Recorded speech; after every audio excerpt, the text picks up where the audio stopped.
I don't believe in goodbyes, I believe in adventures. 1, 2, 3, 4. I believe in exploring our universe. Hello and welcome to this week's episode of KIMONO Club. This is Diya SenGupta from LoveTheAlchemist.com. I am a certified holistic nutritionist.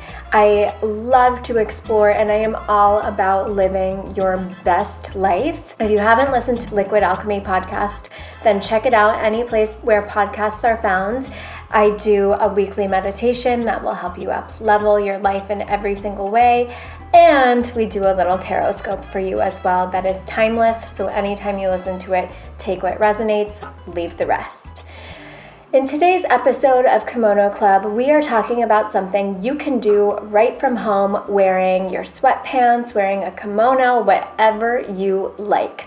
And today's video is all about accountability and building accountability into our lives. As a species, we are hardwired to have feedback and have a desire for connection. So if we are working towards our goals alone, we are less likely to achieve them than if we include others. You don't have to have the same goal as other people, but you do need that connection element if you want to make achieving your goals feel a little bit easier. And if you're watching this video, I'm sure that's you.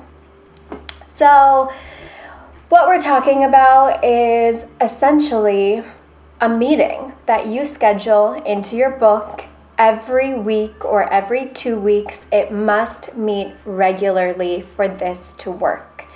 And when you have a mastermind, you set a goal. And you set one goal in one area of your life if you're just beginning, and you set an end date for when you'd like to achieve that goal. When you have that in mind, then every week you meet with a group of peers who are on your level and have something interesting to contribute. These are people you respect. These are people who add value. They are people who add value. They do not take, never give. And that is the number one criteria for figuring out how to set up a mastermind. You need to have the right people in place. So now that you know that the mastermind is designed to help you achieve your goals, this is how you can start one.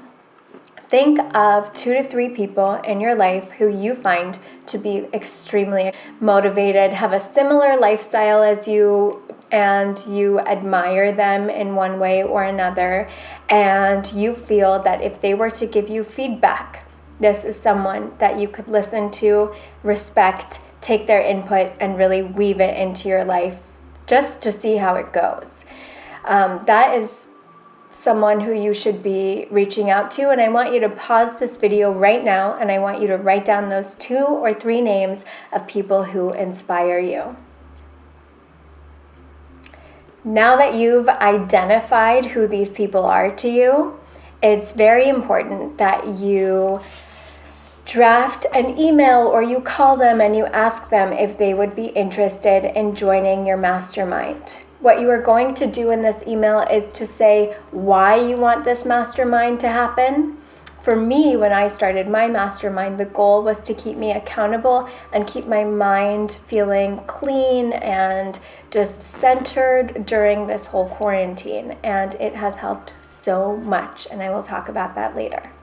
But essentially, you say why you want the mastermind to happen, what you're looking forward to doing, and then you say that you have described what the mastermind is below. The mastermind that you create will have different elements. You're going to, 1, have a name for your mastermind club. So my mastermind is called the Hot Pink Nail Club. You and the people in your mastermind will name this group together. It will be something fun. It will be something exciting that when you put it in your calendar, you are just like, oh my God, yay! And that is the most important thing, that the name is something that is exciting for all of you in one way or another.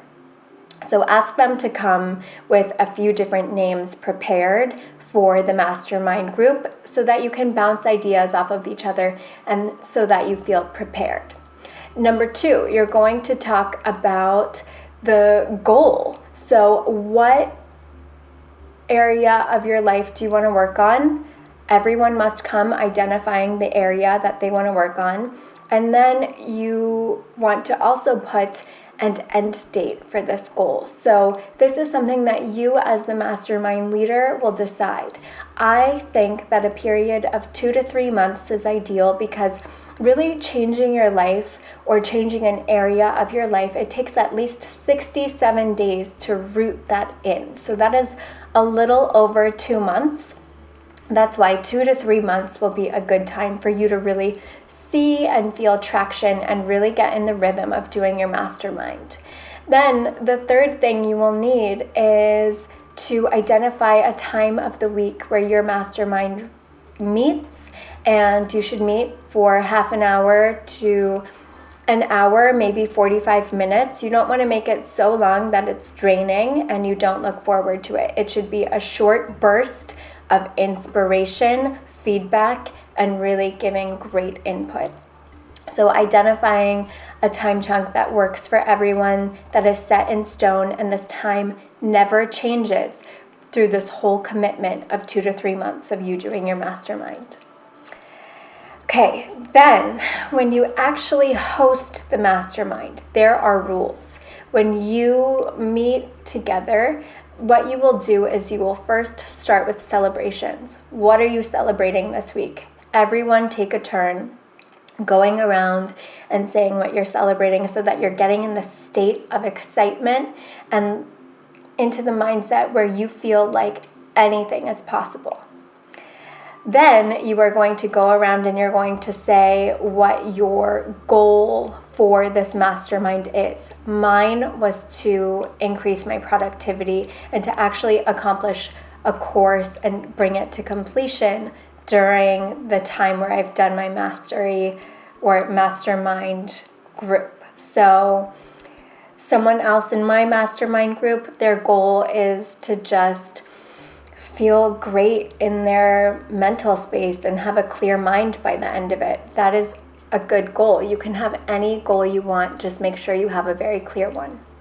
So you all say your goal, and then afterwards you say what you will do that week in terms of doing 1 or 2 or 3 things that will help you achieve your goal. And then you have a punishment.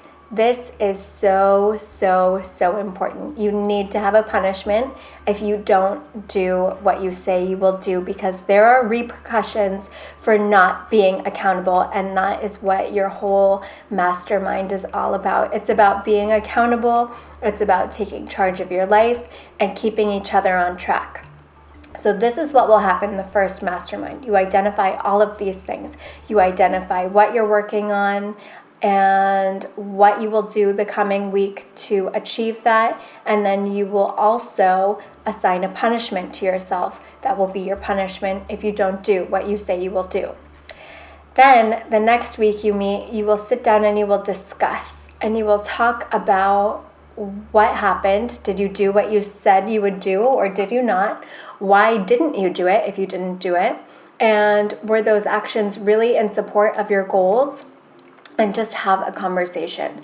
Everyone should get about 10 minutes to talk, and it should be 5 minutes of speaking about what it was that you did, how you felt about it, and then the remainder of the time, each person gets feedback from the other group members about how they could improve or interesting things that might up-level what they're doing so that they can achieve their goals. This mastermind group is a support system. And it's very important to have fun with it and to ensure that you're bringing positive energy into the group. I actually, the day that I do my mastermind, I wake up early and I try to exercise beforehand so that I'm bringing positive energy into the group.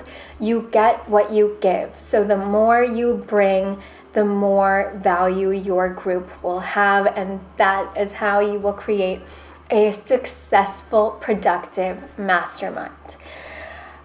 Okay, that is all I have for you today. It's a quick, easy, short video, and I wish you the best of luck in creating your mastermind. I cannot wait to hear how it goes. Comment below and put it out there when it comes to what you are achieving and what you want to create in your mastermind group. I think that this is something that all friend groups should have, all people should have, because you're not really connected to people unless you're growing together.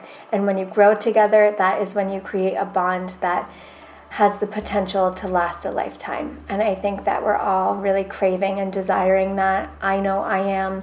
And this has been something that has been so incredibly helpful. This is Diya SenGupta from LoveTheAlchemist.com. I love you guys.